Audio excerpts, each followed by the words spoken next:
मोदी और शाह की जोड़ी ने दिल्ली पर तो फतेह हासिल कर ली है। अब दिल्ली के बाद उनके निशाने पर फतेह हासिल करनी है, वो है बिहार। यानी कि मध्य प्रदेश, राजस्थान, छत्तीसगढ़, हरियाणा, हर जगह भगवा फहराने के बाद अब बारी बिहार की है। तो बिहार में एक तरफ नीतीश कुमार तो दूसरी तरफ तेजस्वी यादव, वहां पर बीजेपी का जनाधार कम है। तो ऐसे में मोदी और शाह कैसे वहां पर भगवा फहराएंगे, आज का यही विषय रहेगा। उससे पहले आप भी कमेंट करके बताइए कि क्या बिहार में नरेंद्र मोदी और शाह मिलकर के भगवा फहरा पाएंगे। चैनल को फॉलो, शेयर और कमेंट करना ना भूले। बढ़ते हैं आगे।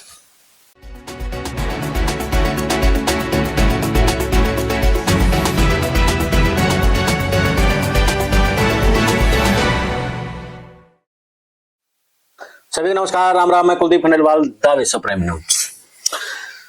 दिल्ली के चुनाव में लग रहा था कि आम आदमी पार्टी अपना वजूद बचाएगी और सरकार बना लेगी। कुछ एग्जिट पोल, कुछ सर्वे ऐसा कह रहे थे।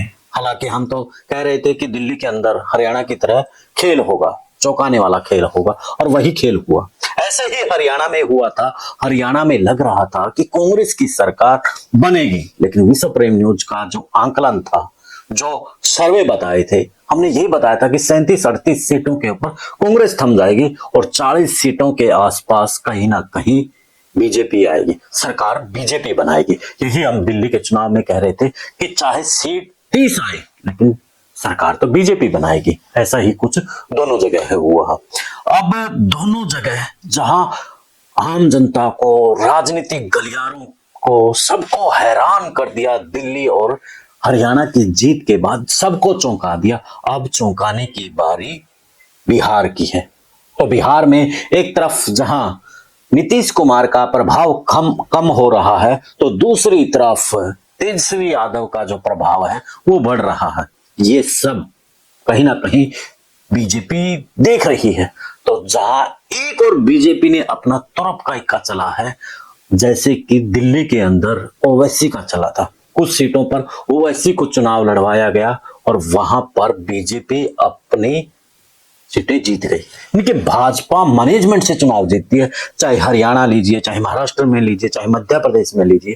क्योंकि उनकी जो महारत है वो मैनेजमेंट में है, और उसी मैनेजमेंट के रास्ते से वो सत्ता की दहलीज तक पहुंच जाती है। अब वहां पर भी जो बता रहे हैं बिहार के पत्रकार साथी हैं या फिर वहां के जो राजनीतिक लोग हैं, कि प्रशांत किशोर भी उसी वोट बैंक पर अपनी सेध जमाए हुए हैं जिस पर नीतीश कुमार की पकड़ है। हालांकि नीतीश कुमार कभी पांव पकड़ रहे हैं, कभी ब्रेसलेट खेल रहे हैं, मानो कि उन्हें कोई नशा चढ़ा हुआ हो गांजे का। तो अब वहां पर खेल पलटने वाला है। वहां पर जो खेल है, अब दूसरा खेलेगी बीजेपी। अब वहां पर चिराग पासवान को कहीं ना कहीं आगे कर सकती है बीजेपी, और चिराग पासवान को आगे कर देती है तो जो दलित और पिछड़ा का जो वोट बैंक है वो बीजेपी को कहीं ना कहीं मिलने के आसार हो सकते हैं। चिराग पासवान हाल फिलहाल बीजेपी के एनडीए का हिस्सा है और कैबिनेट मंत्री भी हैं। उसके ऊपर बहुत से गंभीर आरोप लगते रहते हैं, लेकिन वो आरोपों की परवाह ना करते हुए वो आगे चलते रहते हैं। पिछले दिनों भी उनके पीछे 10-15 दिन से मीडिया उनके पीछे लगा हुआ है, और जो स्वर्ण लॉबी के जो नेता हैं वो भी पीछे लगे हुए हैं। वो नहीं चाह रहे हैं कि चिराग पासवान मुख्यमंत्री बन जाए, लेकिन बीजेपी यहाँ पर झोल करने वाली है। और जो बिहार की राजनीति के बीजेपी के नेता हैं वो भी नहीं चाहते कि चिराग पासवान मुख्यमंत्री बने, क्योंकि उनका पता साफ होता है। लेकिन जो मोदी और शाह की जोड़ी है, जहां वो सोचते हैं सत्ता के लिए, कहीं ना कहीं वो सत्ता की दहलीज तक पहुंच जाते हैं।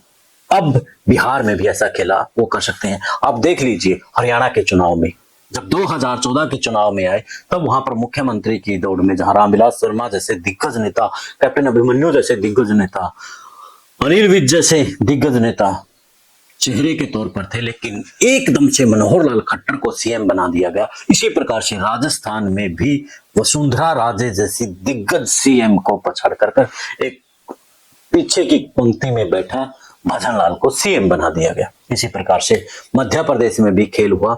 मध्य प्रदेश में जहां शिवराज सिंह चौहान एक बड़े नेता, एक पॉपुलर सीएम के तौर पर जाने जा रहे थे, वहां पर भी मोदी और शाह ने खेल कर दिया और वहां पर नया चेहरा ला करके मोहन को चौंका दिया। ऐसा ही फिर 2024 के चुनाव से पहले हरियाणा में हुआ। हरियाणा में जहां नायब सिंह सैनी को सीएम बना करके हारी हुई बाजी पलट दी। ये कि चुनाव जीतने का सबसे बड़ा फार्मूला यही था कि ओबीसी वोट बैंक को मजबूती से अपनी तरफ लाया जा सके। तो वही हुआ, वो वोट बैंक अपनी तरफ आया और हरियाणा में सत्ता में बीजेपी फिर से आ गई। ऐसा ही कुछ अब बिहार में होने की संभावना है।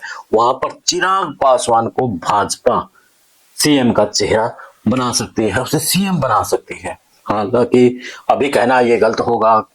जो हाल फिलहाल जो चीजें नजर आ रही हैं हम वो बता रहे हैं, जो वहां के लोगों से पता लगे, नेताओं से पता चली, पत्रकारों से पता चली। अब देखना दिलचस्प यही रहेगा कि क्या बिहार की राजनीति करवट बदलेगी। क्या जो दलित और पिछड़ा वर्ग है वो चिराग पासवान पर विश्वास करेगा।